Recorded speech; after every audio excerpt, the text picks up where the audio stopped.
let's start off with Ethiopia as a country. It's regarded as one of the fastest growing economies in the world. Does it have enough power to support that process?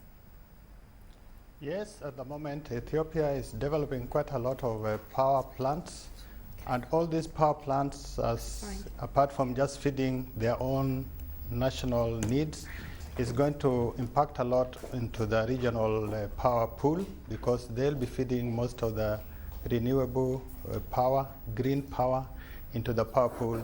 And together with that, we will be able to get a good energy mix based on what comes from Ethiopia and what is able to come from other neighboring countries.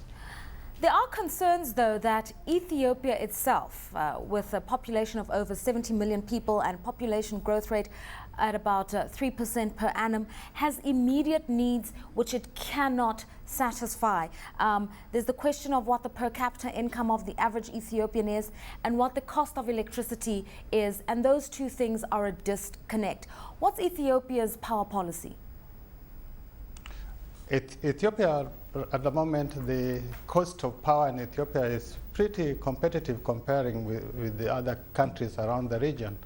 But the good thing is that there's a total commitment to developing the vast hydro resources that they have.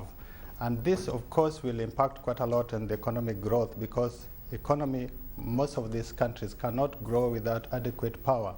And when they can reach a level where they have adequate, reliable, and affordable power, then they'll be able to impact a lot on the economic growth, not only of Ethiopia, but of the region as a whole. We're told that in general, power demand in Africa up until about year 2030 is going to be at a rate of about 150,000 megawatts for the continent. Ethiopia's role in this, you mentioned the extensive hydropower capacity that exists. Ethiopia has a potential of 45,000 megawatts right now. In the next 5 years, is committed to developing an extra 8,000 megawatts. And this, together with what is being developed in the region, like geothermal in Kenya and other potential, like from Tanzania, you are likely to get quite a lot of hydro also. And all these put together in the bucket or the pool of East Africa Power Pool will be shared very appropriately with all these countries. Because if you notice, or as you probably know, the peak times, that is the time where the highest demand of power is for each country, are all different. So you'll always be able to share the power, the excess power you have in all these countries in the Eastern African region, starting all the way from Sudan, all the way back down to Tanzania.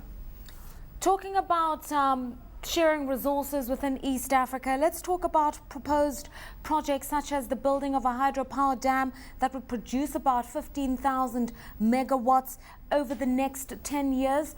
How far advanced are some of these plans?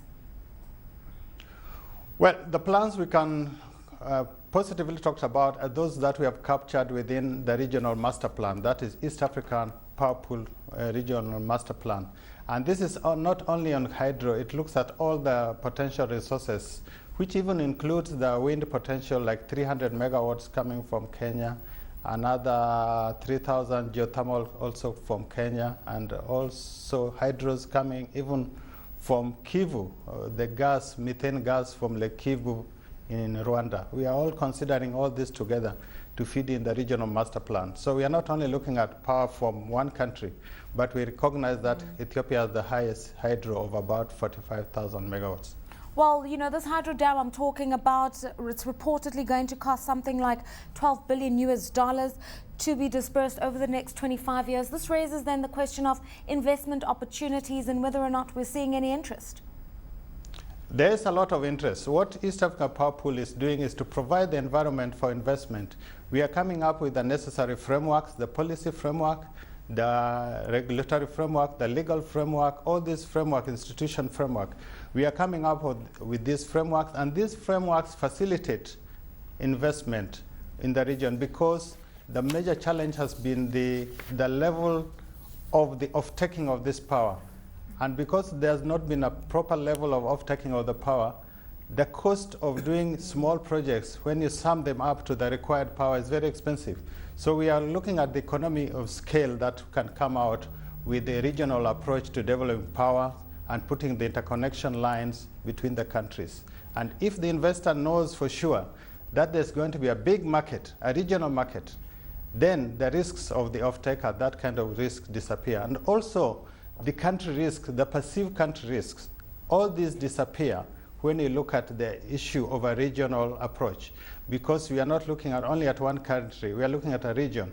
And with the developing of bigger markets, like the COMESA market, it gives a new opportunity. And we're connecting with also with South African Power Pool in the near future, I think by 2015, 2016. That also gives a big advantage to any investor who would like to invest and to ensure that there'll be off-taking of his power as he generates it. I mean, earlier on you also referred to the fact that you're not just looking at hydro sources of electricity, you're not just looking at Ethiopia, but you also mentioned, avenues in the renewable energy space. You mentioned wind in particular. What we've seen in the Southern African situation is that there are certainly a lot of technical experts and potential investors by way of independent power producers who want to enter the space, but they're looking for incentives from government, not just a clear policy framework, but incentives for investment, because as you suggested, electricity tariffs are high and they need a return on investment, and at the same time there's the government responsibility of making investment affordable. How are you working around some of these investment concerns where tariffs must increase in order to justify the investment, but the developmental concerns mean either subsidize electricity or try to ensure that citizens can afford it? In most of our countries in East Africa region, they have gone towards cost-reflecting tariffs. And if you noticed, or you are probably aware, there are already 7 IPPs, private investors, in Kenya alone, 5. You have another one in Uganda. You have 2 in Tanzania. You have 3 in Egypt. And all these countries, if you look at their systems, their agreements, and their structure, they all allow for the coming in of independent power producers. And so all the independent power producers are very welcome to come on board, because, as I said, our master plan just shows the guidance, the route in which they should go, because the projects have already been optimized. So if you look at the projects which are in that optimal path, they are the projects that we will ask investors to really look at very positively. And the environment is already there. Okay. I don't think the 7 IPPs which are in Kenya are making a mistake. Okay. And the wind is ongoing right now, 300 megawatts. We had a very good presentation today for the developer, that the challenges that were perceived before really are not there, and they have got the government support they wanted. And therefore the project is going on for 300 megawatts in near Lake Turkana, just to feed in the Kenya grid, which will feed into the East African Power Pool.